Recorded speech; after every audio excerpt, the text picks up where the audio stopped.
sociale, j'ai une pensée émue pour celles et ceux qui souffrent, en particulier les enfants, les femmes victimes de violences, les personnes âgées et isolées, ou encore celles et ceux qui sont atteints par la maladie. J'ai aussi une pensée toute particulière pour ceux qui nous ont quittés cette année et qui resteront gravés dans notre mémoire. Ce soir, c'est à vos côtés que je me tiens. Mes chers compatriotes, ce dernier jour de l'année est l'occasion de dresser le bilan de ce qui a été accompli tout en mettant le cap sur l'année à venir. En 2022, le Gabon s'est redressé. Après 2 années terribles marquées par la pandémie de la COVID-19, notre pays s'est redressé et a repris sa marche en avant. Sur le plan économique, après la levée de toutes les contraintes liées à la pandémie, l'activité économique a redémarré. Les investisseurs ont fait leur retour. La croissance du Gabon a doublé pour se situer aux alentours de 3% contre 1,5% en 2021. Sur le plan social, pour contrer l'inflation et pour protéger en particulier les plus défavorisés, nous avons multiplié les efforts. Le prix de certaines denrées de première nécessité a été bloqué. D'autres produits indispensables, eux aussi, à la vie quotidienne, ont été subventionnés. Et pour d'autres, l'État s'est privé d'une trentaine de milliards de recettes fiscales et douanières afin d'en contrôler le prix. Dans cette même logique, j'ai maintenu la gratuité des transports, dont le coût pour l'État est pratiquement de 13 milliards de francs CFA. Cette mesure, vous l'avez plébiscitée. Ainsi, d'avril 2020 à novembre 2022, en moyenne, 30 000 personnes chaque jour, parmi lesquelles nos élèves, ont été transportés gratuitement. Tous ces efforts, si colossaux soient-ils, s'imposaient au nom de la solidarité nationale pour préserver votre pouvoir d'achat et faciliter votre quotidien. Toujours sur le plan social, 2022 a été marqué par la reprise en main de la Caisse nationale de sécurité sociale. Afin de pérenniser cette institution, garantir le paiement à bonne date, sans retard, des pensions à nos aînés. J'ai ordonné que la CNSS soit profondément réformée pour être un symbole de forte cohésion sociale. Aussi, un nouveau modèle de gestion paritaire intégrant l'État, les employés et le patronat va-t-il voir le jour. Il a vocation à être étendu à d'autres entités comme la CNAMGS ou les hôpitaux. En matière de protection et de promotion des femmes, nos succès sont évidents, patents. Des lois importantes ont été votées et au niveau politique, des femmes ont accédé aux plus hautes fonctions. Elles sont aujourd'hui un modèle, une source d'inspiration pour toutes nos filles au Gabon. Sur le plan territorial, des grands travaux ont été initiés, tels la Transgabonaise, qui sera l'une des plus longues routes terrestres d'Afrique. Son impact positif se fait déjà sentir en bien des endroits. Au niveau international, en cette année 2022, la position du Gabon s'est encore renforcée dans la lutte contre le réchauffement climatique. Grâce à notre protection en faveur de la forêt, le Gabon est considéré comme un pays leader. La COP27, qui s'est tenue en novembre en Égypte, l'a démontré, de même que le sommet Union européenne-Afrique en février ou le sommet États-Unis-Afrique en ce mois de décembre. Toujours sur le plan international, 2022 a été marqué par 2 événements historiques. En juin dernier, notre pays a rejoint la grande famille anglophone du Commonwealth. D'immenses opportunités s'offriront bientôt à nous, mais surtout à nos enfants et à nos petits-enfants. Et en octobre, pour la 3e fois de son histoire, le Gabon a présidé avec succès le prestigieux Conseil de sécurité des Nations Unies, démontrant à nouveau au plus haut niveau qu'il est un partenaire fiable, capable, responsable. Gabonaises, Gabonais, Mes chers compatriotes, si je prends soin d'évoquer toutes ces avancées, toutes ces réussites, ce n'est pas pour m'en glorifier ou pour m'en satisfaire. Bien au contraire, je souhaite aller plus loin, beaucoup plus loin. Pour atteindre cet objectif, il est important de considérer sans détour ni complaisance, mais en toute objectivité, les œuvres réalisées et les acquis. Il est important de rappeler la réalité, une réalité incontestable pour mieux avancer. Si en 2022, le Gabon s'est redressé, il consolidera sa transformation en 2023, en intensifiant les réformes qui ont été menées et qui ont porté leurs fruits, en mettant en œuvre de nouvelles mesures plus ambitieuses avec un plus fort impact sur la vie de nos communautés.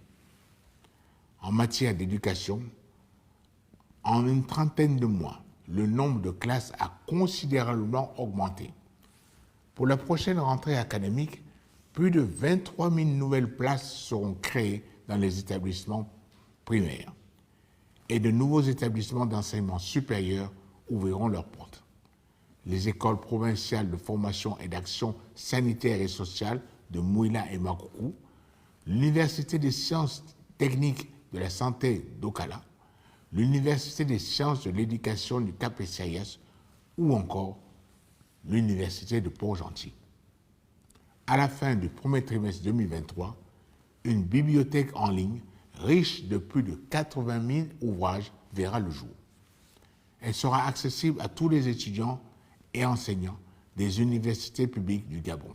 La fourniture en eau et en électricité, importante pour la qualité de vie au quotidien, s'est, elle aussi, améliorée durant ces dernières années, mais notre effort sur ce plan va être intensifié. En matière de santé, nous continuerons, comme nous l'avons fait, à construire et à réhabiliter des centres de santé, à améliorer la fourniture de médicaments. La lutte contre la corruption, celle en haut comme celle en bas, que nous menons avec succès depuis plusieurs années, sera intensifiée. En effet, depuis 2019, celle-ci a permis à l'État gabonais de préserver plus de 1 000 milliards de francs CFA avec un impact direct sur l'amélioration du quotidien des familles. En matière sociale, en plus de 1 000 nouveaux retraités déjà intégrés en novembre dernier dans nos fichiers, 5 000 supplémentaires le seront en 2023. Les arriérés de pension de retraite seront intégralement réglés dès ce mois de janvier. De même, au cours du premier semestre 2023, ceux des prestations familiales, parmi lesquelles les indemnités journalières de maternité, qui se chiffrent à 2 milliards de francs CFA. En matière d'environnement, les choses aussi vont évoluer. Notre pays captera d'importants financements grâce à la certification de ses crédits carbone, nouvelle offre du Gabon. Aussi, à partir de 2023, un pourcentage du montant de la vente des crédits carbone, l'argent que nous percevons en contrepartie de la protection de la forêt, sera affecté directement à la lutte contre le conflit homme-faune. Cet argent servira notamment à approvisionner le fonds de compensation des victimes des éléphants. Dans les mois prochains, 1 500 compatriotes bénéficieront des premières indemnisations. Toujours afin d'aider ces communautés villageoises, après les 55 000 hectares de terre qui leur ont été octroyés en 2022 pour qu'elles tirent profit de la forêt, 350 000 hectares supplémentaires leur seront réservés et distribués sous forme de forêts communautaires. En matière de développement économique, la zone économique spéciale de Nkok est un succès. Elle a permis de créer près de 10 000 emplois, des centaines d'entreprises et d'attirer 1 235 milliards de francs CFA d'investissements directs étrangers. Ce succès, nous allons l'étendre dans d'autres provinces du Gabon. 2 autres zones du même type seront bientôt opérationnelles, à Ekolo, dans le Moyen-Ogooué, et à Passale-Bombi, dans le Haut-Ogooué. S'y ajouteront 5 zones agricoles à forte production, les ZAP. Chaque fois, localement, ce sont des milliers d'emplois qui seront créés. En matière d'infrastructure, un programme d'une ampleur inédite est en cours. Des kilomètres supplémentaires de routes seront construits, notamment des routes départementales qui permettront de désenclaver l'intérieur du Gabon. Les aéroports provinciaux, comme celui d'Oyem, vont rouvrir progressivement. Le projet de Belinga illustre la priorité donnée au développement local. Encore en phase de démarrage, ce projet industriel génère déjà près d'une centaine d'emplois directs. Il créera 800 emplois supplémentaires d'ici le troisième trimestre 2023, auxquels viendront s'ajouter presque autant d'emplois indirects. Tous ces projets participent d'une même et grande politique, le Gabon des territoires. Dans le cadre de cette politique, ce sont les populations qui, localement, définissent leurs besoins, leurs priorités. Pour l'incarner, j'ai décidé dans un premier temps d'allouer chaque année une enveloppe de 2 milliards de francs CFA à chacune des 9 provinces.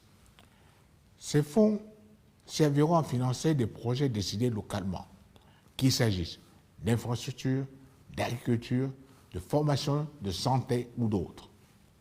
Ils seront gérés par les gouverneurs de province via des conseils provinciaux dont les membres sont les conseillers locaux.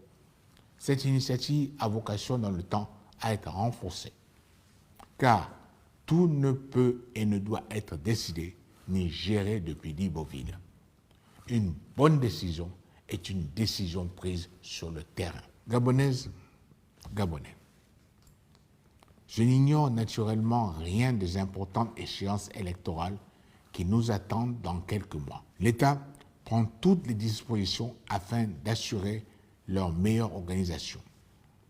J'ai entendu l'appel de mes compatriotes, notamment des acteurs politiques de la majorité et de l'opposition, demandant l'organisation d'une rencontre pour définir les bases de la préparation des scrutins au lendemain apaisé.